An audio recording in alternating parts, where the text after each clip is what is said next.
The Tucker telephone, the most brutal prison torture device in history. In the 1960s at Tucker State Prison Farm in Arkansas, inmates faced a nightmare called the Tucker telephone. Designed by Dr. A.E. Rollins and Superintendent Jim Bruton, it looked like an old crank phone, but it was pure evil.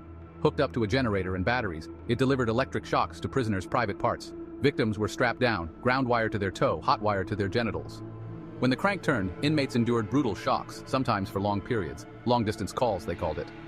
This was no isolated horror. The prison also whipped inmates, beat them with paddles, and even executed them using Old Sparky, an electric chair. Tom Merton's 1970 book described the long-distance calls. Shocks so severe, inmates fainted or suffered permanent damage.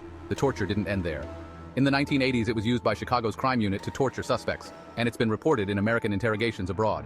The Tucker telephone, a brutal reminder of the darkest corners of history, and the terrifying lengths humans go to inflict pain.